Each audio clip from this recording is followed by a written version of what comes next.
dibimbing hatinya agar mau berangkat belajar agama. Jadi Anda bisa bayangkan, yang dapat infonya mungkin banyak, yang tahu kegiatan hari ini banyak. Hari ini hari libur sholat ya, liburnya panjang. Tapi yang terpilih dan ingin datang ke sini, Anda yang ada di sini. Siapa yang menggerakkan Anda ke sini? Kalau bukan karena Allah berkeinginan, tak mungkin kita berkumpul di sini. Kalau Allah sudah berikan kesempatannya, sudah duduk di sini dengan baik, belum cukup itu mengantarkan kita menjadi pribadi yang lebih baik, maka dengan cara apa lagi Allah mengampuni dosa kita dan mengarahkan kita menjadi pribadi yang lebih mulia dibandingkan dengan sebelumnya. Karena itu, mudah-mudahan insya Allah pelajaran kita hari ini insya Allah lebih mendekatkan diri kita dengan Allah Subhanahu wa Ta'ala. Tidak cukup dengan amin, kita mulai dulu ya. Ini baru mukadimah, kita belum mulai. Judulnya belum dibahas ini insya Allah. Baik, jadi saya berharap yang pertama nyamannya dulu supaya belajarnya enak. Yang depan, yang duduk, yang tengah, kalau masih bisa ada luang kita geser-geser dikit supaya yang di belakang bisa juga duduk dengan nyaman. Dan yang dingin-dingin di luar mau masuk juga bisa ada space yang bisa disesuaikan. Atau kalau mau saya ke bawah, hendak ke depan silakan. Saya izin berdiri ya. Baik, mohon izin ya. Baik, bismillahirrahmanirrahim. Teman-teman sekalian, saya akan pelankan sedikit suaranya, memperlambat bahasanya supaya mudah kita belajar di kesempatan pagi hari ini. Tema kita bagaimana membangun ukhuwah dan kerukunan di komunitas muslim yang setidaknya hari ini menjadi minoritas di Korea Selatan ini. Baik, kita ambil fikihnya, fikih hijrah. Ada 3 bahasannya. Yang pertama, apa yang dilakukan oleh Nabi SAW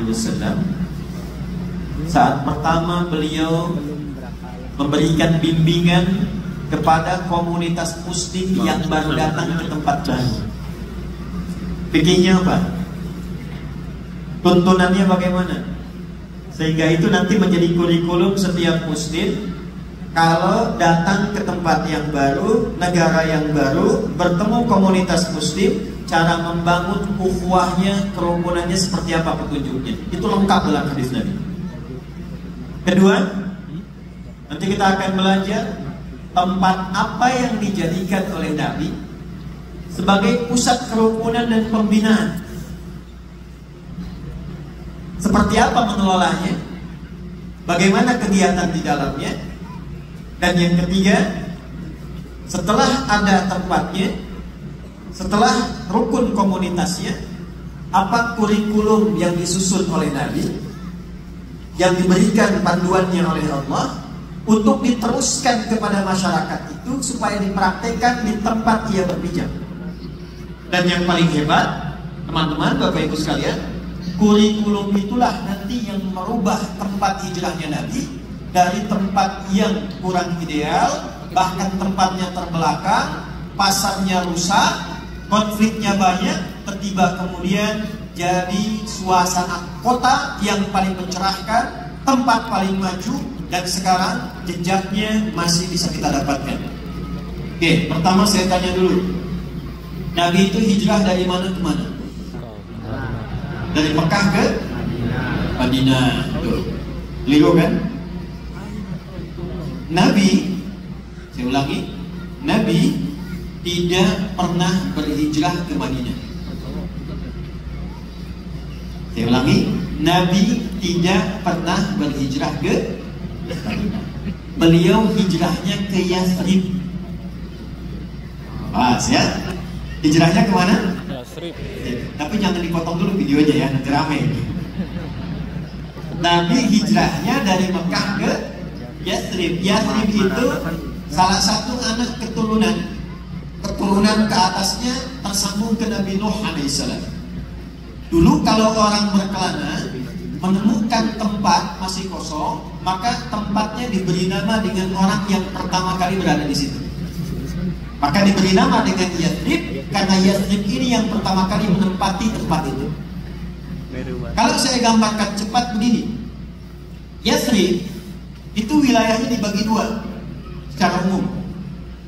Yang utara itu yang subur.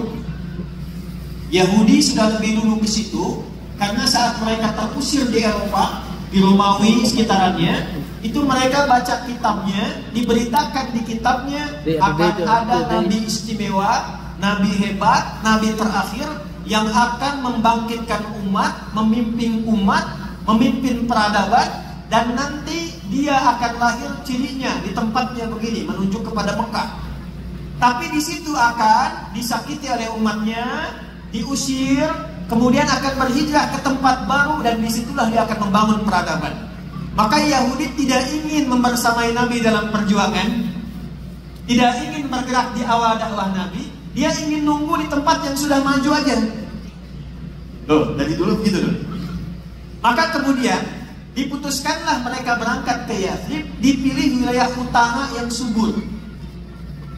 Jadi kalau kita ke utara bagian Madinah, itu dulu untuk tanam kurma muda, suasana hijaunya banyak. Yang gersang wilayah yang selatan. Nah, di selatan ini, teman-teman sekalian, di situ maaf, konflik sosialnya tinggi. Ada dua suku yang hampir ratusan tahun itu bertengkar terus. Namanya Aus, yang kedua Khazraj. Kalau ada meninggal di Aus, itu harus meninggal di Khazraj. Kalau ada yang luka di Khazraj, itu harus ada yang luka di Aus. Pasarnya rusak, harga semau-maunya. Nabi itu dibimbing oleh Allah hijrahnya bukan ke utara yang sudah maju, tapi datangnya ke selatan dengan situasi yang tadi saya gambarkan. Maka apa yang terjadi? Ternyata ketika sampai di sana, disampaikanlah oleh Nabi, dibimbing oleh Allah untuk menyampaikan 3 poin yang tadi saya sampaikan di awal, yang dengan 3 hal ini nanti akan merubah tempat yang gersang, yang tidak kondusif, yang tidak bagus, ekonominya kalau bahasa kerennya sekarang di bawah resesi, itu berubah menjadi suasana kota yang paling hebat, paling mencerahkan, paling menginspirasi. Jadi kelak orang bilang begini, kalau ada pasar yang bagus di mana? Tuh di kota itu tuh yang jadi contoh. Kalau ada orang jujur di mana? Di tempat itu tuh yang paling bagus. Kalau ada madrasah, tempat menuntut ilmu yang bagus di mana? Di kota itu tuh, itu yang paling hebat ilmunya. Kota yang mencerahkan, punya rasa menginspirasi, itu bahasa Arabnya dikenal dengan nama Al-Madinah Al-Munawwarah. Hanya dalam waktu 2 tahun, Nabi merubah tempat yang biasa jadi suasana kota. Dalam waktu 10 tahun, dari 40 orang berangkat dari Mekah menjadi 12.000 orang. Ini menjadi kuat, jadi negara yang hebat, jadi inspirasi yang bagus. Hebatnya, alumni 12.000 orang ini berangkat ke negeri manapun, membawa kurikulum yang sama, itu selalu membuat tempatnya berubah menjadi tempat yang hebat dan berperadaban. Amr bin As itu cuma jalan dari Afrika Utara, Mesir, Libya, Tunisia, Maroko, Aljazair. Itu begitu lewat setiap tempat itu, dipraktekkan kurikulum Nabi, berubah tempatnya menjadi maju, jadi hebat, sampai kelak Afrika Utara itu jadi provinsi setelah Nabi meninggal. Gubernurnya namanya Musa bin Nusair, pangdamnya namanya Tariq bin Ziyad. Diminta bantuan oleh Andalusia, Iberia, sekarang Spanyol dengan Portugal, untuk membantu ke Iberia. Sampai di sana bawa 10.000 orang, membantu Iberia, membantu Andalusia, sampai berubah jadi peradaban sebanyak 7 abad. 700 tahun sampai sekarang. Teman-teman kalau lihat, maaf ya, di Eropa maju, di Eropa banyak teknologi berkembang, banyak hebat. Itu cikal bakalnya dari kemajuan yang didapatkan di Andalusia. Dulu belajarnya ke sana, kampus-kampus banyak di sana. Nah sekarang kita antarkan pada inti materinya, apa kurikulum Nabi yang diajarkan dengan 3 poin itu. Seperti apa belajarnya? Ini yang kita bahas. Nanti pulang dari sini di Jangan University, ketika keluar dari sini, kita akan mencoba menerapkan kurikulum itu dan lihat nanti apa yang terjadi setidaknya beberapa masa ke depan. Siap insyaallah? Ya, mari kita mulai materinya ya. Jadi tadi mukadimah kedua dulu. 1, Kurikulum pertama yang Nabi ajarkan pada setiap umat Islam yang baru berpindah ke tempat yang baru, istilahnya berhijrah. Kalau kita mungkin berangkat dari Indonesia ke Korea, ke Korsel ini, ada yang bekerja, ada yang beraktivitas. Karena nggak semua sahabat Nabi pindah ke Yathrib itu semua niatnya pengen belajar agama, nggak semua begitu. Ada niatnya yang pengen nikah, ada. Boleh jadi ada yang ke Korea pengen cari suami kan, atau sebaliknya, gitu ya. Boleh jadi ke Korea ini ada yang ingin belajar di kampus, ada. Zaman Nabi ada yang datang itu pengen belajar, nanti kelak jadi mahasiswa Nabi yang paling unggul. Ada yang ingin belajar agama. Boleh jadi ada yang datang ke sini mencari pekerjaan, ada yang demikian. Dan gak nanggung ketika mereka belajar dengan kurikulum Nabi, semuanya sukses dan puncak tertinggi dalam kesuksesan. Maka kurikulum pertama, mu'akhad bainal ashab wal mujtama. Nabi mempersaudarakan orang-orang yang datang itu dengan orang yang telah lama menetap di tempat itu. Yang datang disebut dengan muhajirin, yang menetap disebut dengan ansor. Yang kita kenal viralnya sekarang cuma muhajirin orang hijrah, ansor orang Madinah. Tapi poinnya bukan itu. Poin pentingnya bukan kita hafal istilah ini muhajirin yang hijrah, ini ansor yang tinggal, bukan. Poin pentingnya ternyata saat datang orang-orang hijrah ini, kurikulum pertama yang diajarkan, beliau mempersaudarakan di antara orang yang hijrah dan orang yang tinggal itu. Perhatikan kalimat ini, sesuai profesinya masing-masing. Ya, saya coba tuliskan ya supaya lebih gampang. Saya kasih gambaran. Maaf, supaya nanti yang saya tuliskan ini bisa jelas, saya sampaikan jelas. Saya tes dulu ya sebentar.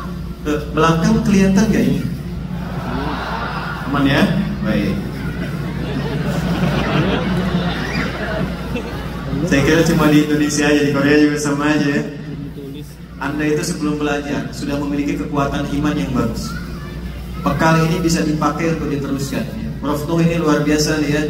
Para imam, para ustadz itu di belakang punya kekuatan iman. Ini belum saya tulis dia udah kelihatan tuh. Nih ya. Ini kurikulum pertama. Di sini ada muhajirin yang datang. Di sini ada ansor yang tinggal. Pertama kali yang Nabi lakukan, mempersaudarakan muhajirin yang datang, umumnya dari Mekah, dengan ansor yang sudah tinggal menetap bahkan jadi penduduk yang ada di Yathrib yang telah dikenal dengan Madinah. Awas, yang sering luput dipahami, persaudaraan ini yang pertama dilihat sifatnya oleh Nabi sesuai dengan profesi dan karakternya, kebiasaannya. Saya ambil contoh misalnya, di antara sahabat Nabi yang kita hafal siapa saja? Yang di sini yang PMI, pekerja migran Indonesia, coba angkat tangan. Banyak ya, hampir semuanya ya. Nah, kita ambil yang sifatnya sama aja dengan kita pada umumnya sekarang, ya. Yang datangnya, basicnya senang jualan, senang bekerja, senang dagang. Nanti ada sahabat Nabi juga yang buka warung kemudian hari depan masjid, itu ada. Ya, ada sahabat Nabi yang kelak dagangnya ekspor impor, itu ada. Saya ambil saja contohnya Abdurrahman bin Auf. Pernah dengar? Oke, sahabat Abdurrahman bin Auf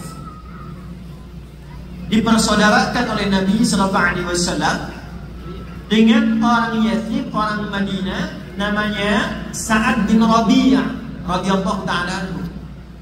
Di sini ada Abdurrahman bin Auf, di sini ada Sa'ad bin Rabi'ah. Abdurrahman bin Auf itu dulu termasuk orang kaya, pedagang, pebisnis, tinggal di Mekah. Tapi saat masuk Islam dan ingin berhijrah, oleh orang-orang Quraisy di sekitaran Mekah. Itu dikatakan begini, silahkan masuk Islam, tapi kami akan ambil semua harta dan asetmu. Pakai baju saja, silahkan berangkat ke Yathrib, ke Madinah. Maka karena sudah merasakan nikmat di Islam, senang dengan Islam, merubah dia menjadi lebih baik, yakin dengan Islam, maka Abdurrahman bin Auf mengatakan, silahkan ambil seluruh hartaku, saya tetap berangkat ke Yathrib, ke Madinah. Maka ditempuh kurang lebih jarak 400 km. Kalau sekarang pakai bis bisa hampir 6-8 jam, melewati berbagai bukit. Kisahnya belum berhenti. Istrinya Abdurrahman bin Auf dan keluarganya disampaikan oleh Quraisy, kalau ingin ikut suami silahkan ikut dengan pakaian saja, harta kami tahan. Tapi kalau Anda ingin tinggal di Mekah, kami berikan semua harta suami. Silahkan pilih pria paling tampan dan Anda inginkan di Mekah, kami fasilitasi pernikahannya. Bentar ya, kita tanya ibu yang ada di sini. Kalau ibu di posisi waktu itu menjadi istrinya Abdurrahman bin Auf, pertanyaan saya, ikut suami atau tinggal di Mekah? Lihat sini aja, nggak usah nengok sini. Ikut suami atau tinggal di Mekah? Amin, jawab tinggal. Ternyata memang umumnya yang begitu, tinggal di Mekah. Karena belum tahu situasinya, maka memilih tinggal di Mekah, suami hijrah. Poinnya bukan itu. Saat sampai kemudian di Yathrib, di Madinah itu, maka Nabi persaudarakanlah orang-orang yang datang. Tempatnya di tempat seorang sahabat namanya Anas bin Malik radhiyallahu ta'ala anhu. Anas ini punya tempat sederhana, maka Nabi mengundang 90 orang, gabungan antara Muhajirin dengan Ansar, dipersaudarakanlah di situ sesuai dengan sifat dan keadaannya. Maka Abdurrahman bin Auf yang tadinya kaya jatuh miskin, fakir, modal tinggal pakaian, dipersaudarakan dengan Sa'ad bin Rabi, orang paling kaya yang ada di Madinah saat itu, di selatan. Kebunnya banyak, hartanya banyak, keluarganya makmur, lalu dipersaudarakan oleh Nabi. Sa'ad, ini saudara kamu Abdurrahman bin Auf. Yang hebat apa teman-teman? Inilah sebabnya kenapa disebut dengan Ansar. Ansar itu artinya sifat memberi dengan dalam pada apa yang paling dibutuhkan. Kalau Anda datang ke sini, tiba-tiba kedinginan, ada panitia datang bawa teh hangat misalnya. Nah, itu panitia punya sifat Ansar. Bisa contoh. Ya? Kalau Anda di luar kena salju dingin, tiba-tiba dari Forkomasi ngasih jaket yang merek Korea itu misalnya. Nah, itu namanya Forkomasinya Ansar gitu. Contoh aja ini. Ya. Nah, ini sifatnya begitu. Yang paling menarik, saat ini orang paling kaya di selatan langsung menawarkan kepada Abdurrahman bin Auf karena tahu beliau dari kaya jatuh fakir. Maka kata Sa'ad, akhil karim au kama qala, saudaraku yang mulia, sami'tu annaka kunta ghaniyan. Saya dengar Anda pernah kaya dulu. Au kama qala. Kalau ingin kaya lagi, ambil setengah harta saya. Saya dengar Anda ditinggal istri dan keluarga. Kalau ingin nikah lagi, pilih perempuan yang paling Anda sukai di Madinah. Kalaupun itu keluargaku, pilih aku fasilitasi pernikahan. Anda dari Cilacap, datang ke Jangan ke sini, ketemu orang Korea paling kaya, sudah modal habis, tinggal begini, ya. Gantian ya Bu ya, gantian. Kalau tiba-tiba ketemu orang Korea ditawarkan pada Anda, kalau ingin kaya, ambil setengah harta saya. Kalau ingin nikah, pilih gadis Korea yang paling Anda sukai, saya fasilitasi pernikahannya. Pertanyaan saya, jangan masuk dulu. Pertanyaan saya, Anda terima atau tidak ditolak sama sekali? Makanya saya bilang, diterima atau tidak ditolak sama sekali. Karena wajahnya udah kelihatan tuh. Maka apa jawabannya? Sebelum sampai ke jawaban, kita berangkat dulu pada pemahaman yang pertama. Nabi mempersaudarakan dengan sifat yang kuat untuk memberi contoh. Orang baru yang datang belum tentu kenal dengan lingkungan, belum tentu paham dengan tempat, dengan budaya setempat, dengan hukum-hukum setempat. Tapi dia punya bakat, punya profesi, punya keinginan.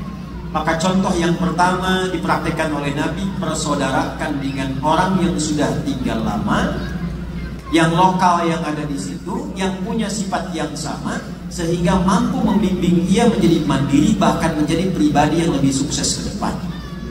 Maka di sini, kalau teman-teman Formasi, KMI, KMF bikin tema kita Tabligh Akbar sekarang, bagaimana membangun persaudaraan, bagaimana membangun kerukunan bagi Muslim di Korea ini. Sebelum kita bertanya, Islam sudah datang dengan kurikulumnya.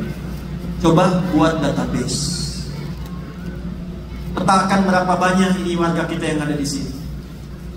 Yang Muslim khususnya berapa banyak. Dibuat klaster-klaster, dibuat bagian-bagian. Yang PMI siapa, yang mahasiswa-mahasiswi siapa, yang profesional siapa, yang di rumah sakit siapa, yang baru datang ada datanya, difasilitasi oleh KMI, lewat KMF, lewat Formasi, dibuatkan kemudian grup-grup kecilnya untuk mendampingi yang baru datang. Sudah dipraktekkan belum? Sekarang pulang dari Tabligh Akbar ini, kita modelnya kita buat seperti itu. Dan jangan tanggung, jangan hanya dibikin grup, bikin paguyuban, bikin kelompok. Yang Nabi lakukan bukan kelompoknya ada, bukan. Bukan grupnya eksis, bukan. Yang Nabi lakukan adalah bagaimana setiap yang datang itu dengan kelompok yang ada, semua bisa dibimbing sehingga bisa mendapatkan kesuksesan yang sama. Jadi kalau teman-teman yang baru datang punya bakat, bakatnya di apa? Di bangunan misalnya. Siapa yang sudah lama ada di sini? Fasilitasi misalnya KBRI punya data lewat Mensosbud, ya, atau fungsi protokol. Di sini ada Pak Yani tadi nyampaikan. Oh, datanya ada sekian, dari daerahnya menyebar di sekian. Yang di pusat siapa, ya? Yang di Seoul siapa? Yang di tempat ini dekat siapa? Tempat jauh siapa? Persaudarakan di tempat yang paling dekat dengan dia tinggal, disatukan persaudaraannya, dibimbing sampai dia mantap pekerjaannya. Yang pertama. Jadi kalau teman-teman cuma datang dari tempat yang jauh, di luar tidak mudah, dingin, kena salju, makanan juga belum tentu didapatkan, sampai ke sini kita cuma bertemu dan pulang lagi, gak dapat apa-apa, sayang. Kalau Anda ingin merasakan kenikmatan berislam, coba amalkan setiap tuntunannya semampu yang bisa kita lakukan. Ini satu. Tapi adab yang kedua ini menarik. Ternyata Abdurrahman bin Auf ketika ditawarkan ambil setengah harta saya kalau ingin kaya lagi. Ini kalau dihitung, dikalkulasi namanya. Orang kaya pada masa itu yang menawarkan itu ya kurang lebih lah, kurang lebih. Kalau kita kasih contoh, punya harta 1 triliun, 1 T, kalau bagi 2 kan 500 miliar. Apa jawab Abdurrahman bin Auf?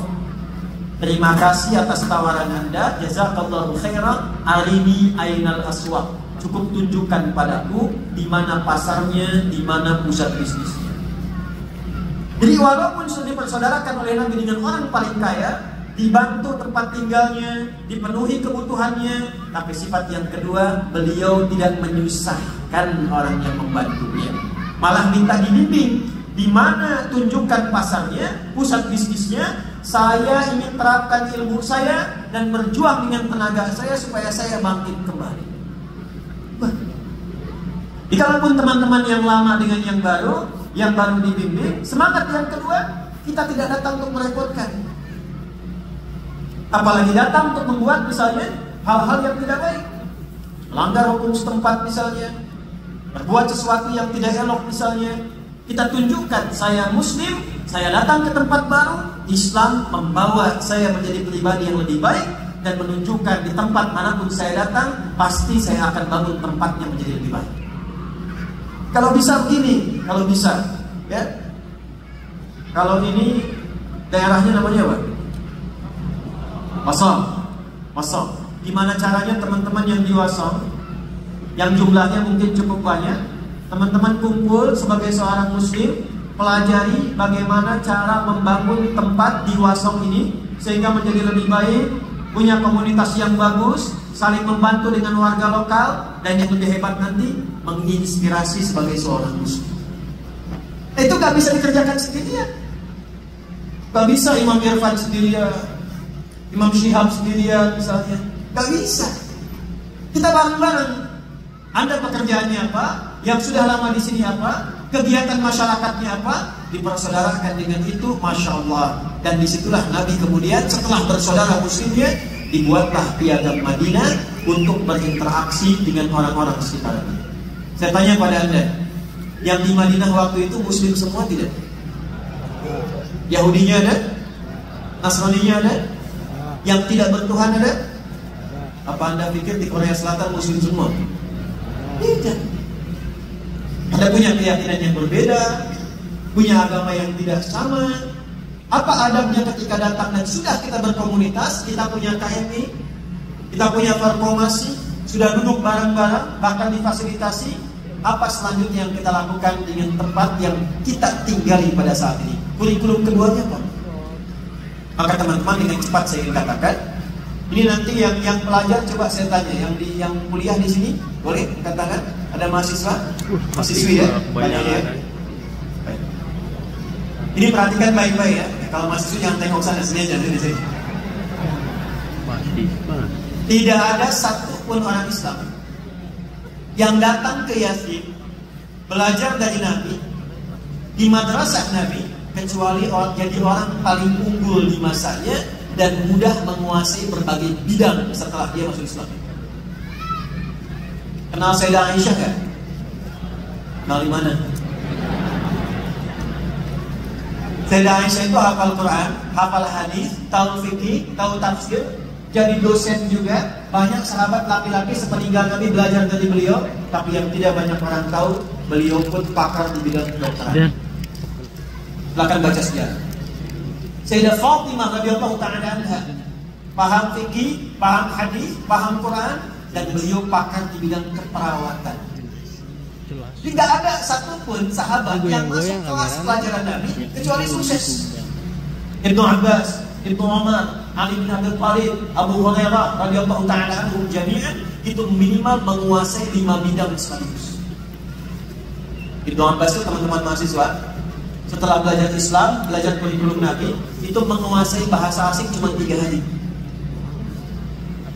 Nah, sudah tinggal 2 tahun, 3 tahun di sini sudah lancar Koreanya. Oh. Ini ada rumusnya, ada polanya. Osman sukses, Abdurrahman bin Auf sukses. Nah, saya tutup dulu bagian pertama.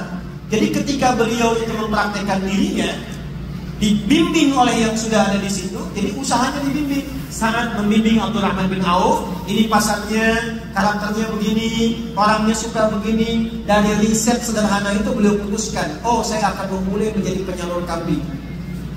Setahun dapat modal, tahun kedua sudah punya jualan kambing, ketiga sudah jadi orang nomor 2 paling kaya di Madinah. Sepeninggal Nabi, saya pernah meriset, pernah mempelajari, menghitung itu asetnya Abdurrahman bin Auf kalau divaluasi, dinilai di kurs kita sekarang itu sama dengan 14.000 triliun jumlahnya. Dan dia nggak punya apa-apa. Coba kita bawa ke sini. Yang sudah lama di sini membimbing yang baru, dijelaskan ini pasarnya di Korea daerah ini begini, senang masyarakatnya seperti ini, yang dibutuhkan begini. Dan di situ muncul kesimpulan, dibimbing, di coach sama yang sudah lama, sampai ini sukses. Dengan kesuksesannya dia memberikan manfaat bagi teman-teman yang baru datang dan telah tinggal sebelumnya. Pusat pendidikannya itu berada di masjid. Di mana deh? Maka yang beliau lakukan yang kedua setelah mempersaudarakan, beliau mengajak teman-teman semuanya untuk kompak membangun masjid. 2. Masjid pelan-pelan. Tadi di rumah siapa? Beliau mempersaudarakan, angkat tangan. Angkat tangan ya. Anas bin Berdiri. Dari mana? Dari Guangzhou. Yang berapa tadi dari Guangzhou? Masya Allah. Sama keluarga. Baik, karena jawabannya betul ya 100 ribuan ya.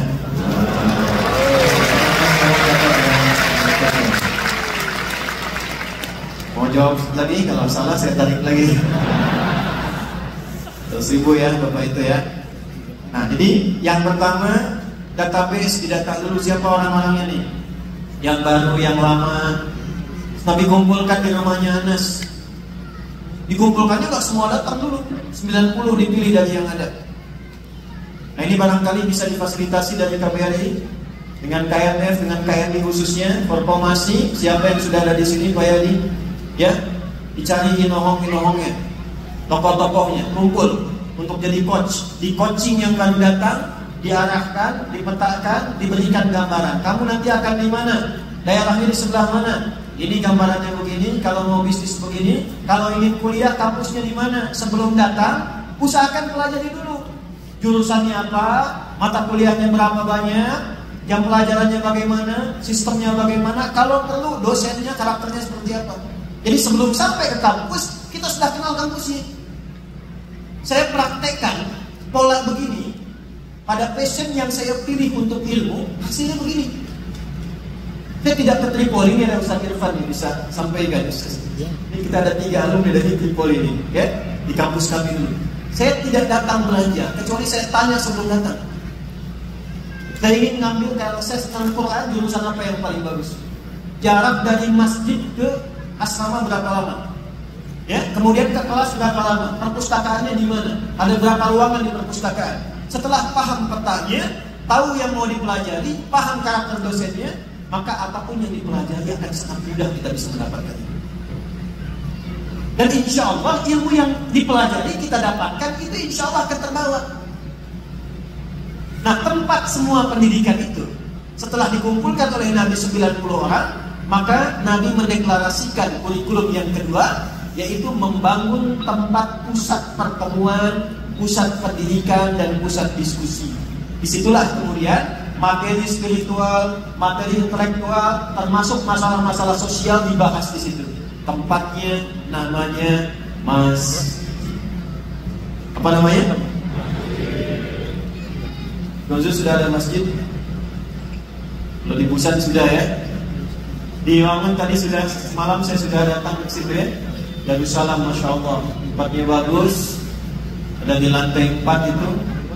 Dan luar biasa begitu saya masuk, di sampingnya juga berdampingan dengan tempat dakwah secara langsung itu. Ya, saya seumur hidup baru lihat begitu masjid sampingnya tempat pijit, sampingnya karaoke. Jadi saya bilang sama panitia, tugas Anda yang pertama adalah bagaimana mengislamkan mbak-mbak pijit yang di sini supaya dia jadi mualaf. Tapi alhamdulillah langsung diberikan isi dakwah, bagaimana mempraktekannya. Nah itulah kurikulum yang kedua kita akan bahas. Sudah lunas belum itu masjidnya? Belum? Berapa lagi? 3 berapa? 59 50 67. Terjadi perbedaan pendapat nih. Masalah uang hanya beda tuh. Ya, sudah lihat datanya semalam ya. Ada 59 juta. Ya, sudah nanti kita selesaikan. Ya, tidak perlu donasi ya. Insyaallah kita selesaikan. Nah, kita praktekkan nanti terkait. Nanti untuk Masjid Darussalam yang belum 59 juta nanti kami yang insyaallah akan siapkan donasi. Insyaallah. Maksud saya gini, saya sudah datang sendiri, kemudian nulis sendiri, terangkan sendiri, sudah ikut partisipasi. Kalau Anda belum baik juga, dengan cara apa lagi kemudian saya harus sampaikan? Ayo kita teruskan. Masjid nih, masjid sudah ada.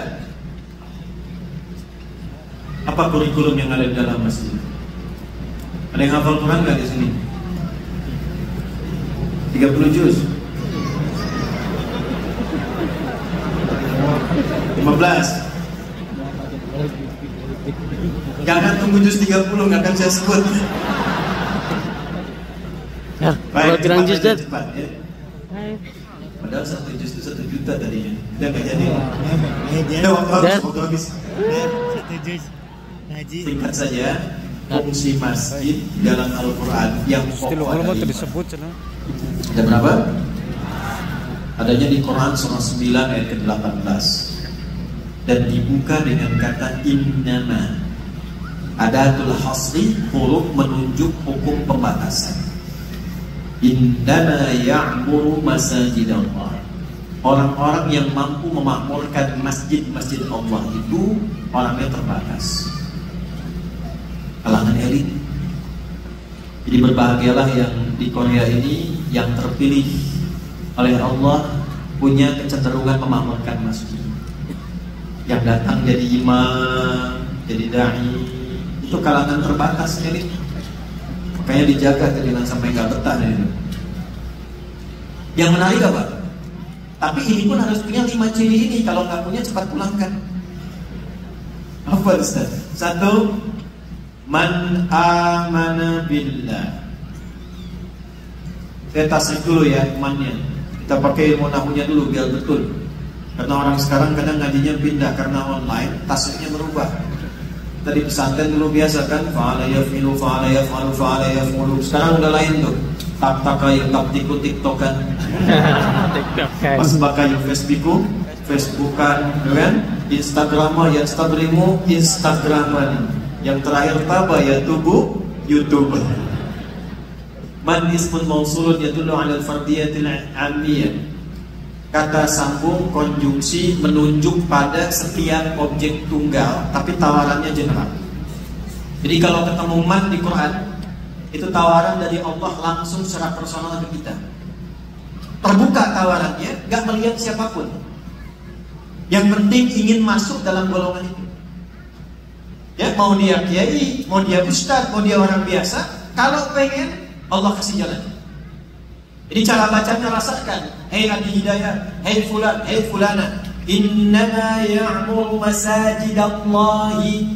Orang-orang yang mampu memakmurkan masjid Allah itu adalah kalangan terbatas. Hanya yang punya ciri berikut.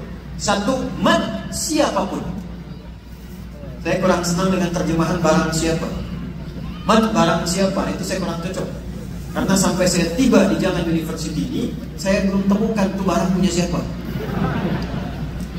Saya lebih senang menerjemahkan siapapun. 1, punya sifat amana billahi wal yaumil akhir. Memakmurkan masjid bukan meramaikan. Kalau ramai di stadion ramai, di taman sekarang sedang ramai. Kolam beku pakai skating ramai.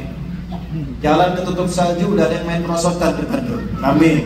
Dan kalau ramai dimanapun bisa ramai. Amara itu diantara maknanya, perhatikan baik-baik ini poinnya, membawa segala yang bermanfaat. 1. Karena itu usia kita juga disebut dengan umur, punya arti sesuatu yang bermanfaat. Jadi kalau ditanya, Anda berapa umurnya? Saya 40 tahun. Dari 40 tahun hidup itu berapa sudah manfaat yang ditampilkan? Yang bicaranya bermanfaat, yang kalau mendengar bermanfaat, kalau melangkah ke tempat bermanfaat. Nah, semua kegiatan yang terkait dengan masjid, kata Allah, itu mesti dibuat kegiatan yang ada manfaatnya. Gimana caranya orang masuk masjid? Dengan keluar dari masjid, dia mendapatkan satu manfaat. Maka yang pertama cirinya, untuk memakmurkan masjid, mendapatkan manfaat dari masjid, kata Allah, yang pertama cirinya, amana billahi wal yaumil akhir. Jadikan masjid itu sebagai proyek menguatkan iman dan mencari bekal untuk di hari kiamat. Iman plus bekal pulang.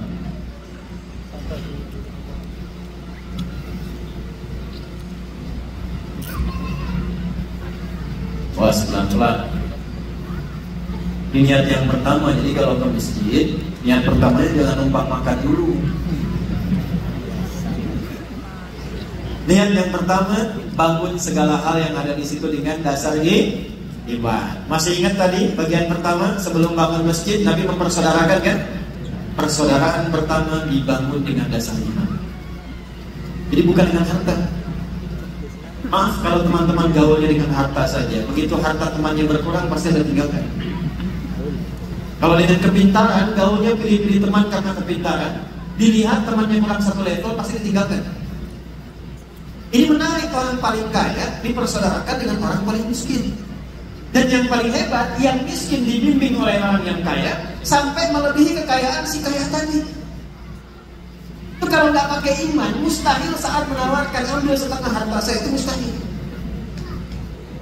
Ternyata iman itu melebihi harta, melebihi ilmu, melebihi tenaga. Karena kalau orang sudah bersaudara dengan imannya, dia akan memberikan yang terbaik untuk saudaranya. Itu poin pokoknya. Jadi bagaimana masuk ke dalam masjid, dibuat kegiatan di dalam masjid yang bisa meningkatkan iman, yang dengan iman itu kita membuat segala hal yang bermanfaat ketika keluar dari masjid. Itu dasar pertama. Beda banget di sini. Berdaging. Yuk kita praktek ya, pelan-pelan. Caranya bagaimana untuk menguatkan iman itu dan dipraktekkan dalam kehidupan? Teruskan ayatnya. Wa aqamas shalah. Latihan sholat yang benar dan baik. Ada aqama yuqimu di situ. Latihan sholat yang benar dan baik.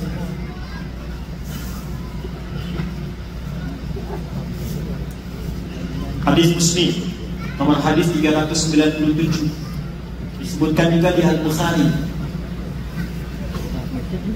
Rawinya Abu Hurairah radhiyallahu taala anhu, tokohnya Khalad bin Rafi Az-Zurairi. Kejadiannya berlangsung di Masjid Nabawi.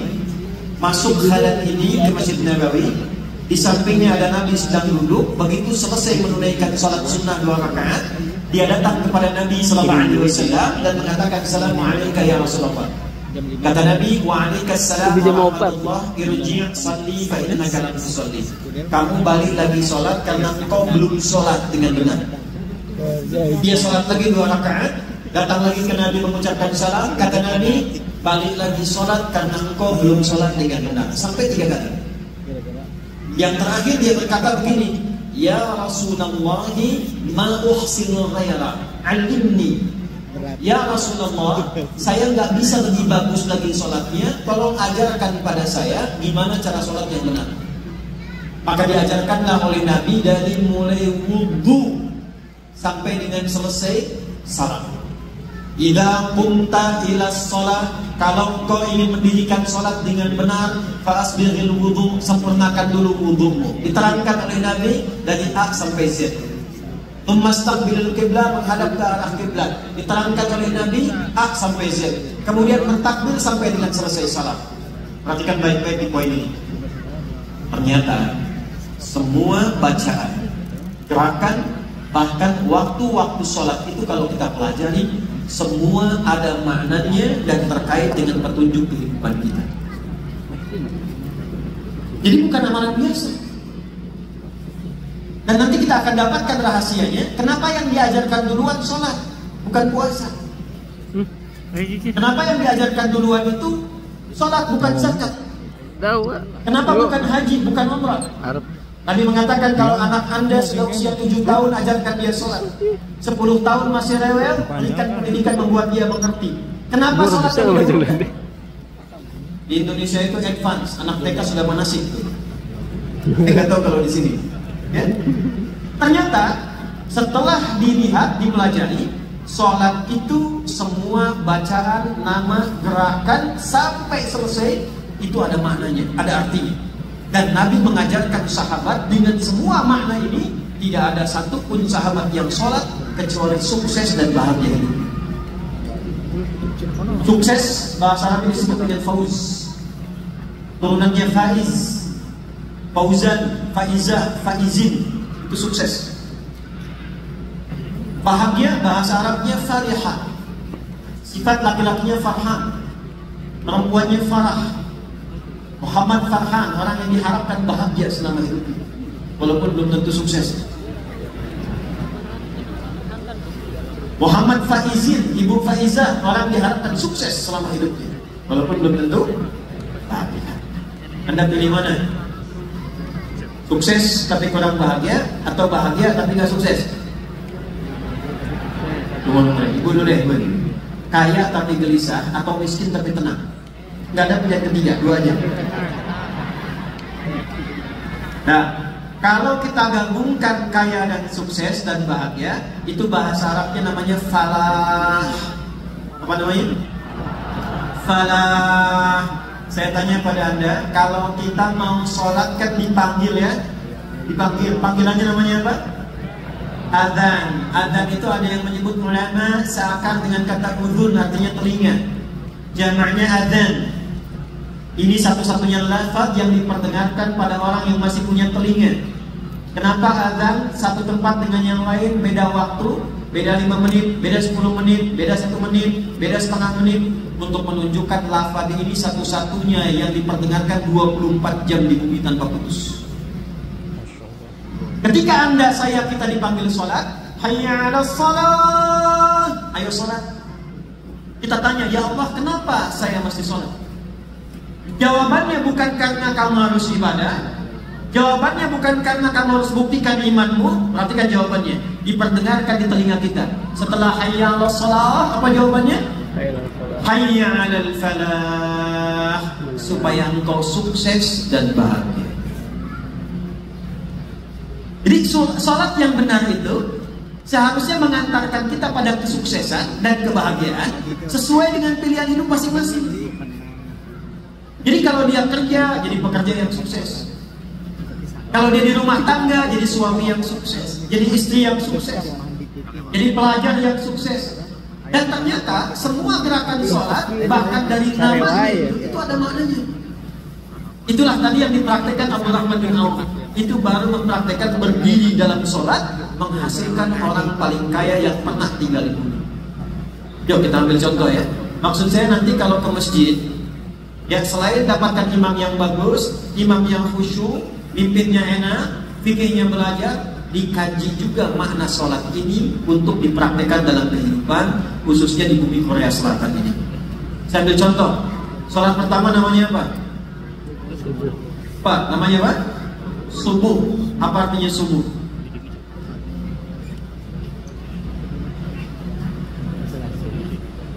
Ribu.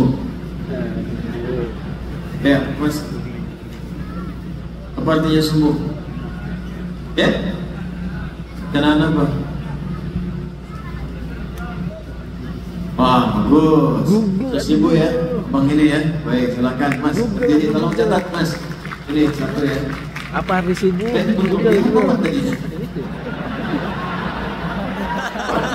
Baik, dua ya.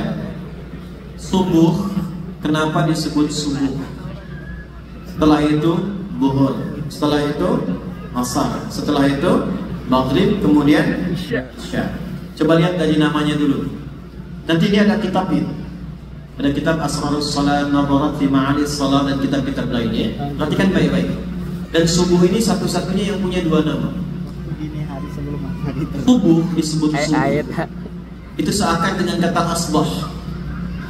Subuh disebutkan 3 kali dalam Al-Quran, asbah disebutkan 3 kali dalam Al-Quran. Total keduanya 6. Subuh itu asalnya awal mula merencanakan sesuatu untuk dieksekusi. Itu asalnya begitu maknanya. Sesuatu yang terencana dengan baik untuk dieksekusi. Jadi kalau orang Arab tanya begini, kaifa asbahta ya akhi, kaifa asbahti ya ukhti, bagaimana kabarmu pagi ini, bukan hanya menunjuk bagaimana keadaan tubuh kita, bukan. Beda dengan kaifa haluk. Dan kalau kaifa haluk itu keadaan kita sehat, nggak sakit, kaifa haluk, alhamdulillah lagi khair. Kalau asbah, kaifa asbahta, bagaimana kabarmu di pagi ini, sekaligus bertanya juga kepada kita, bagaimana kabarmu pagi ini? Sudah punya rencana apa yang siap untuk kerjakan di hari ini? Jam 7 ada di mana? Jam 8 kerjakan apa? Jam 10 merencanakan apa? Kenapa sholat pertama disebut dengan subuh? Ingin memberikan pesan kepada kita, orang Islam itu baru bangun dari tidurnya, dia sudah punya rencana yang terukur, yang siap dia eksekusi di hari ini. Dia mahasiswa itu, tahun berapa lulus? Berapa IPK yang mau didapatkan? Setelah itu mau kemana? Yang teman-teman bekerja sekarang yang baru datang, arahnya mau kemana? Besok mau kerjakan apa? targetnya berapa yang mau dihasilkan, berapa lama itu didapatkan. Itu sebelum kita bangun dari tidur, ya Al-Quran sudah tanya. Quran surah 81 ayat 18, was-subhi idza tanaffas. Dan aku bersumpah, kata Allah, dengan waktu subuh itu, saat nafas mulai pertama kali keluar yang baik untuk beraktivitas, di saat itulah Anda sudah punya agenda yang akan disiapkan. Maaf ya, jangan kalah sama yang makhluk yang tidak dihisab. Matahari subuh sudah punya cahaya fajar membelah kegiatan malam rutin. Sudah tahu kapan berputar, apa yang diberikan. Hewan juga begitu, lihat tumbuhan. Walaupun kena salju, dia konsisten. Saat subuh datang, dia keluarkan oksigen. Karbon dioksida dia serap. Dan itu teman-teman, waktunya itu subuh. Saya pernah ngajar di Belanda, di Utrecht. Ditempatkan di salah satu tempat istirahat di apartemen. Itu pinggirannya ada kanal dan diselimuti oleh hutan. Ada tumbuh-tumbuhan, pohon-pohon besar. Saya ingin buktikan tentang ayat ini, Quran surah 81 di ayat 18. Lalu saya keluar dari balkon apartemen hanya untuk menghirup udara 1 menit sebelum waktu subuh. Ternyata masih pengap karbon dioksida. Begitu tiba waktu subuh bagian Utrecht dan kami keluar, itu berubah keadaannya, udaranya menjadi segar, oksigen yang keluar. Anda bayangkan, tumbuhan yang tidak dihisap, tumbuhan yang diciptakan untuk menghiasi dunia, memberikan kontribusi pada kita. Di awal nafasnya waktu subuh, dia sudah punya agenda memberikan manfaat. Nah, sekarang balik ke kita yang dihisap.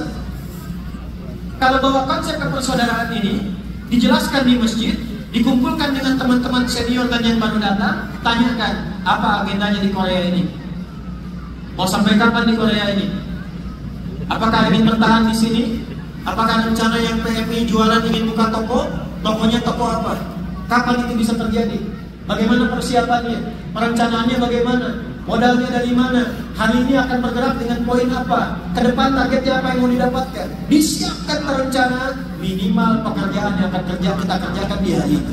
Itulah subuh. Nah, pancaran pembuka waktunya disebut fajar. Saat matahari mulai membelah kegelapan disebut fajar shadiq. Tenggelamnya sudah mulai hilang, hitamnya, gelapnya, muncul cahayanya. Datang kita bawa agenda yang kita bacakan di hadapan Allah supaya rencana-rencana kita dimudahkan oleh Allah Subhanahu wa taala. Lihat Quran surah ke-17 di ayat 78. Perhatikan baik-baik, materi ini enggak mudah. Aqimis sholata liduluki syamsi ila ghasaqil lail wa qur'anal fajr. Inna qur'anal fajr kana mashhuda. Teman-teman, Zuhur nggak disebutkan agendanya, Asar tidak disebutkan, Maghrib nggak disebutkan, Isya nggak disebutkan. Tapi ketika menyebutkan subuh, waktunya dimulai fajar, itu bersamaan dengan Anda sholat. Bukan hanya sholat yang penting, kata Allah. Ditanya balik, agenda kamu yang sudah disiapkan di subuh ini apa? Waktu anal fajri, sholat subuh itu sama dengan penulaian sholatnya. Kita sudah bawa agenda yang kita siapkan dalam sujud minta kepada Allah. Di orang Islam itu ke masjid ketika sholat bukan cuma ingin menunaikan secara formal 2 rakaat selesai pulang. Tidak, agenda yang kita susun dari malam kita bawa ke masjid, sujud. Ya Allah, mudahkan urusan saya hari ini. Ya Allah, mudahkan pekerjaan saya hari ini. Ya Allah, mudahkan bisnis saya hari ini. Lindungi saya ya Allah, berikan jalan yang terbaik ya Allah. Engkau Maha tahu apa yang telah merencanakan di hari ini. Saat sujud, agenda itulah yang kita mintakan kepada Allah. Itu dasarnya. Dan spesial, kata Nabi, itu malaikat langsung mengaminkan.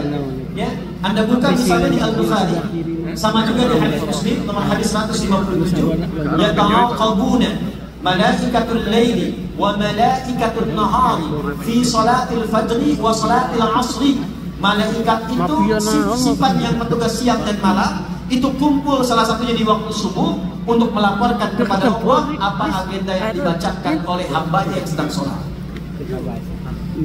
Di hadis yang mengatakan ketika malaikat naik, ditanya oleh Allah untuk memastikan, Allah sudah tahu. Ya, untuk memastikan tugas malaikat benar keluar dari lisannya sebelum disampaikan, Allah sudah mengetahuinya. Bagaimana keadaan hambaku saat kau tinggalkan? Kata malaikat, ya Allah, saya tinggalkan hambaku itu wahum yusallun. Mereka sedang sholat dan memohon kepadamu tentang doa-doa dan kebutuhan mereka. Saya tutup bagian pertama dengan bertanya, dari ribuan yang hadir di aula ini, berapa di antara kita yang sholat subuhnya sudah membawa agenda kegiatan kita di hadapan Allah? Sudah. Baru saja. Sudah. Nah, jadi jangan jadikan masjid itu hanya sekedar kita kumpul. Saya sebagai Ya, sholat, ngaji, pulang, bagus, ada pahalanya. Puncak iman itu ada, puncak iman ada. Tapi proyek kehidupan kitanya sampai kiamat, apa yang kita siapkan? Kan man amana billah wal yaumil akhir. Kita sholat, kita kuatkan iman kita. Saat yang bersamaan belajar dari fikih sholat untuk membawa proyek-proyek kita sampai pulang di hadapan Allah Subhanahu wa Ta'ala. Tidak ada satupun orang sholat kecuali dia sukses dalam pekerjaan-pekerjaannya. Siang bahasa Arabnya apa? Siang. Nahar. Kenapa sholatnya bukan sholat nahar, tapi sholatnya zuhur? Sore bahasa Arabnya apa? Masa al-khair. Kenapa sholatnya asar? Maghrib, menjelang malam. Malam bahasa Arabnya apa? Lail. Ya, lail jamaknya layali. Lela, lili, lala, leli itu malam. Ya, leli teh malam-malam gitu. Tapi kok sholatnya isya? Ya, bocoran saja sedikit, bocor halus. Kalau sudah agenda dari pagi disiapkan, kerja sampai siang, kenapa namanya zuhur? Seakan dengan idhar, jelas, nampak, terang, dievaluasi, dikoreksi, dicatat sampai dengan siang. Sudah jelas belum hasilnya? Sudah terang belum? Anda kerja kok dari pagi, jam 6 lewat 5 sudah subuh, sampai dengan siang masuk jam 1, kurang lebih ada 5 jam. 5 jam tuh ngapain aja? Jelas gak waktunya? Hasil pekerjaannya jelas gak? Jadi ibadahnya kalau meninggal, ada poin gak di hadapan Allah? Itu sampai detilnya. Waktu sholat dibagi setiap hari berdasarkan perbedaan waktu. Kenapa? Allah ingin memastikan setiap hambanya, setiap berganti waktu, pekerjaannya tuntas, kehidupannya baik, dan mudah mengantarkan ia pada kesuksesan dan kebahagiaan. Izin saya sempurnakan dulu kurang lebih 5-10 menit sampai ayat ini selesai. Setelah itu coba kita diskusi dengan baik. Wa aqamas shalah wa ataz zakah. Sering diterjemahkan di mushaf, dan untuk menyalurkan zakat. Tapi fungsi sosialnya jarang dibahas. Ada saudara kita orang Indonesia yang meninggal di Korea, ada? Dikirim ke Indonesia atau dimakamkan di sini? Kirim ke Indonesia. Ada yang mungkin kesulitan dalam biaya di dokumen, ada? Ada yang kesulitan saat baru datang nggak punya tempat tinggal, ada? Bagaimana cara kita bisa menyelesaikan masalah-masalah sosial itu? Bagus, ada perkomasi, bagus. Tapi kan butuh biaya. Kelolanya bagaimana? Potensi-potensi yang sudah mapan, hartanya yang sudah lebih berkecukupan, silahkan bisa disimpan di masjid untuk didistribusikan sesuai dengan kebutuhan-kebutuhan sosial masyarakatnya. Konsep itulah yang di Al-Quran disebut dengan zakat namanya. Pusatnya dari masjid. Jadi kalau sekarang teman-teman yang datang ini dari berbagai daerah, di setiap tempat coba ada masjidnya satu saja, jadikan pusatnya. Data masyarakat kita, khususnya yang muslim ada di situ siapa saja. Ya, kalau ada yang sakit, tidak ada biaya, masuk kategori zakat, keluarkan 8 golongan. Quran surat 9 ayat ke-60. Kalau zakat tidak masuk kualifikasinya, masukkan dalam infak. Ada infaknya, ini berapa won, zakatnya berapa won. Oh, si fulan ini nggak cocok mendapatkan bagian zakat, bagian infak mungkin bisa dia dapat. Ini nggak cocok bagian infak, bagian sedekah mungkin bisa dia dapatkan. Karena itu ketika masuk masjid, di situ ada perputaran dan pengelolaan harta untuk kebutuhan sosial. Dan yang menyelesaikannya siapa? Ahli masjid. Untuk siapa? Untuk orang yang tinggal sekitaran masjid. Jadi jangan sampai zakat Anda yang dikumpulkan di Wangon dikirimnya ke Cimahi misalnya. Selesaikan untuk daerah sini. Saat selesaikan untuk wilayah pusat. Ya, kalau kemudian teman-teman di sana selesai, ada kelebihan, silakan bantu yang di Solo, silakan bantu yang di Gonju, dan seterusnya. Jadi yang kedua ini, kalau kita praktekkan dengan baik selesai urusan. Ada seorang meninggal, KBRI terbatas pembiayaannya. Lihat di mana potensi yang bagus, yang saldonya bagus digunakan. Oh, Masjid Darussalam punya ini potensinya, silakan gunakan bagiannya. Masuk zakat, masuk. Nggak masuk, infak. Yang kedua, ternyata ada bagian di masjid itu selain menyantuni orang-orang Islam yang ada di sekitarannya, juga bisa digunakan untuk menyantuni yang non-Muslim yang mungkin hidup berdampingan dengan kita. Tetangga masjidnya coba lihat, tetangga Anda. Mungkin nggak semuanya mampu walaupun tinggal di Korea. Sekarang musim dingin ya. Coba disurvei tetangga-tetangganya. Mungkin ada yang tidak punya selimut. Pernah nggak terpikir membangun gerakan masjid untuk menerapkan nilai-nilai keindahan Islam dengan tetangga-tetangga Koreanya? Ya, berkomasi KMP, KMF, sekitaran orang-orang yang tinggal dengan masjid, ternyata ada warga yang bahkan tidak punya selimut. Anda datang dari masjid ke situ, sampaikan, ketuk pintu, selamat pagi, selamat siang, ataupun selamat malam. Ketuk, kami tetangga saat ini, ya, alhamdulillah kita punya ada beberapa stok selimut, mungkin bermanfaat. Ketika tetangga di Korea tanya, Anda baik sekali, ya, mohon maaf merepotkan, bukan merepotkan, Islam yang mengajarkan kami bersikap begitu. Setiap yang bertanya katakan Islam yang mengajarkan kami berbuat begini. Dan berapa nilai keislaman yang kita bisa praktekkan dari konsep masjid ini? Makanya dulu banyak orang masuk Islam itu bukan karena ceramahnya Nabi. Anda silahkan cek di semua kitab hadis, pernah nggak Nabi tabligh akbar misalnya di lingkungan orang-orang tertentu? Tapi biasa saja. Justru yang viral ke lingkungan masyarakat itu jujurnya Nabi, baiknya Nabi, sedekahnya Nabi, anak-anak kecil lewat, bukan anaknya Nabi, bukan kerabatnya Nabi, sedang main bagus-bagus, anak kecil tiba-tiba nangis. Kata Nabi, kenapa engkau menangis ya fulan? Kenapa nggak kamu main? Aku nggak punya mainan seperti mereka ya Rasulullah, bajuku nggak sebagus mereka. Kenapa? Ayahku kemarin meninggal dalam medan juang. Kata Nabi, arawita an akuna Muhammadan an yakuna Muhammadan aban laka wal Hasan wal Husain ikhwalaka. Kamu ridho enggak kalau aku merawatmu, Hasan dan Husain jadi saudaramu? Kata anak ini, saya ridho ya Rasulullah. Diberikan oleh Nabi baju yang bagus, mainan yang bagus. Anak ini kemudian gembira, lompat datang ke teman-temannya. Karena teman-temannya melihat mainan yang paling bagus, mereka tanya, kamu dari mana mainan ini? Kata anak ini, Rasulullah yang kasih. Kok bisa? Saya cerita ke Nabi, bapak saya baru meninggal di medan juang, lalu saya dihadiahi oleh Nabi hadiah ini, dan diangkat jadi anak angkatnya Nabi, jadi saudaranya Hasan dan Husain. Apa komentar anak-anak yang lain? Ya Allah, kenapa bapak kami gak meninggal juga? Dan namanya anak-anak gitu ya. Tapi yang mau saya katakan, Islam itu indah kalau dipraktekkan. Kalau cuma tertuang, dibaca ayat dalam Quran, jadi pahala betul. Tapi nggak terasa kenikmatannya ketika nggak dipraktikkan. Pernah dengar hadis ini? Siapa yang masak makanan, baunya sampai ke tetangga, maka bagilah tetangganya walaupun banyak buahnya apal tuh. Ya, awas yang punya toko makanan nih, halal, baunya sampai. Kalau zaman Nabi baunya, kalau sekarang infonya. Bau-baunya ada yang baru buka toko kan ya kan? Nah gimana menerapkannya tuh? Ada dua. Satu, jangan sampai tetangga hanya menikmati bau dan salah paham. Saya baru paham hadis itu di awal-awal tahun 2000-an. Ketika banyak mahasiswa yang datang ke negeri orang, datang ke Libya, ke Tripoli, ternyata bawa bumbu makanan.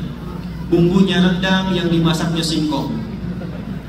Jadi nyampenya ke tetangga bau rendang, padahal isinya singkong. Maka bagilah tetangga supaya tidak salah paham. Jangan sampai Anda bawa kuahnya, Anda masak ayamnya. Anda masak soto ayam, ayamnya Anda makan, kuahnya bagi tetangga. Tetangga tanya, kok cuma kuahnya Pak Haji? Memang hadis Nabi. Oke, saya akhiri dulu pertanyaan saya. Nabi menyebut gak di situ kalau tetangga kita muslim saja? Tidak ada. Umum sifatnya. Maka kalau umum jangan ditaksis, jangan dikhususkan. Artinya Anda bertetangga walaupun dengan orang Korea, atau dengan orang Indonesia sendiri, atau misalnya Thailand, atau negara lain. Jadi tetangga kita, dan kita masak sesuatu, ada tetangga, Anda bayangkan, dengan non-muslim pun ada bagian yang kita berikan kepada mereka. Ketuk pintunya, sampaikan, saya hari ini masak ayam dengan kuah ginseng, mungkin bermanfaat bagi Anda, silahkan dingin-dingin begini untuk menghangatkan. Dia tanya, Anda baik sekali. Anda katakan, bukan baik, tapi Islam yang mengajarkan saya berbuat seperti itu. Besoknya dia ketuk pintu ke rumah Anda, sudah bisa Assalamualaikum. Assalamualaikum, ya kan? Pak Haji, apakah Islam mengajarkan berbagi lagi hari ini? Bisa saja. Nah ini fungsi masjid. Saya sampaikan ini, ya maksud saya begini, jangan sampai kita semangat bangun masjid, beli tempat, diolah jadi masjid, itu bagus. Hidupkan dengan sholat bagus, jaga iman bagus. Tapi fungsi yang kedua untuk menunjukkan keindahan Islam, itu juga kita gunakan. Walam yakhsha illallah. Kemudian kompak semuanya dengan baik supaya mendekati Allah Subhanahu wa taala, takut kepada Allah dengan meningkatkan banyak ibadah. Ini saya akhiri. Maaf kalau pekerjaan ingin enak, ketakutan jadikan ibadah. Belajar ingin bagus, jadikan ibadah. Tugas ingin bagus, niatkan sebagai ibadah. Supaya dengan ibadah itu ada bekal kita pulang yang kita persembahkan di hadapan Allah Subhanahu wa taala. Fungsi ini hanya akan bisa dilakukan kalau ada alim minal ulama yang mengajarkan itu. Karena itu saya harap sebelum saya akhiri dan kita tanya jawab, saya harap selain imam-imam yang ada di sini, ormas-ormas juga kompak. Ya, cari guru-guru yang baik. Jangan sampai nanti diajarkan hal-hal yang membuat kita terpecah. Ini saya paling senang dan saya selalu cerita kalau di Indonesia atau di berbagai tempat saya cerita, kalau kita ingin belajar masyarakat yang guyup, Indonesia yang bagus, yang saling menghormati, saling rukun, saya selalu sampaikan, contohlah teman-teman yang ada di Korea Selatan. Ya, masnya bagus, pemahamannya baik, ya. Ngajinya tolong dijaga. Dan gak usah aneh-aneh, ya. Yang PCI itu dijaga, dikeluarkan kurikulumnya, belajar fikihnya apanya. Kalau kira-kira aneh-aneh ya tidak perlu difasilitasi. Ya. Bahmun itu paling concern, salah satunya ke Korea. Bahmun itu. Saya kalau ke Mekah itu selalu saya sempatkan itu. Ziarah ke Sayyid Nawawi, kemudian ke Bahmun, Sayyidah Khadijah dan sebagainya. Ya, di antara amanat beliau yang untuk dijaga itu salah satunya Korea Selatan. Makanya Gus Bahar itu jarang keluar, tapi kalau ke Korea itu untuk keamanan waktu bisa datang itu. Ya. Teman-teman kompak, ya, jaga baik, kemudian fungsikan aslinya dengan baik, dan tolong jaga nama baik kita, nama baik bangsa kita, negara kita. Dan tadi sudah luar biasa, saya pun di belakang tadi langsung tegak ketika mendengar Indonesia Raya. Materi hari ini yang penting bukan materinya, yang penting adalah motivasi kita untuk mengamalkan Islam dengan sebaik-baiknya. Saya tutup dulu, kalau ada diskusi kita sampaikan. Nanti terakhir saya akan berikan satu tawaran-tawaran yang mungkin bisa dimanfaatkan oleh teman-teman yang ada di sini. Ya, mungkin nanti ada di bidang pendidikan atau di bidang yang lainnya. Dan yang terakhir mungkin kita bisa sharing. Tapi di akhir saja ya. Saya mau tunjukkan nanti cara cepat menghafal Quran. Mau? Nanti di ujung ya. Nanti insya Allah Anda yang jarang hafal bisa hafal Quran dalam 5 menit. Kita contohkan 5 ayat dari surat yang terpanjang, 5 ayat. Nanti kita cek Anda bisa hafal dengan ayatnya, dengan posisinya, bahkan dengan nomornya insya Allah. Di ujung cuma 5 menit. Tapi kita tutup dulu. Kalau ada diskusi silakan disampaikan. Nanti kita diskusikan dengan baik. Ya, demikian untuk sementara saya sampaikan. Ya, Assalamualaikum warahmatullahi wabarakatuh.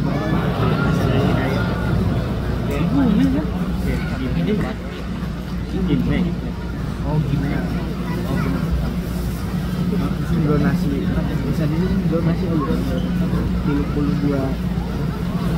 baik, waktunya dari panitia tinggal 20 menit. Kalau tanya jawab dikhawatirkan tidak cukup waktunya. Kalau begitu saya tanya saja satu, Anda yang jawab ya. Ya. Siap siap. Baik. Siap. Satu putra, satu putri. Ya, ini untuk ngecek dulu, untuk ngecek. Yang putra laki-laki silakan angkat tangan. Nah, jaket merah. Ayo. Boleh berdiri. Yang perempuan angkat tangan satu orang. Ya, mbaknya boleh berdiri.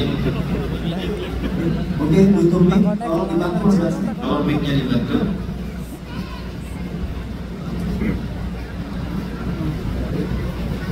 Alamun dia ke bagian bis. Ya, masih yang pakai jaket merah. Hutan. Baik. Mereka kota. Namanya siapa, Mas? Sinyal. Bis. Oh, Masya Allah. Kan Pak Alil? Alil Fuqah. Masya Allah. Pasti tak pernah ya?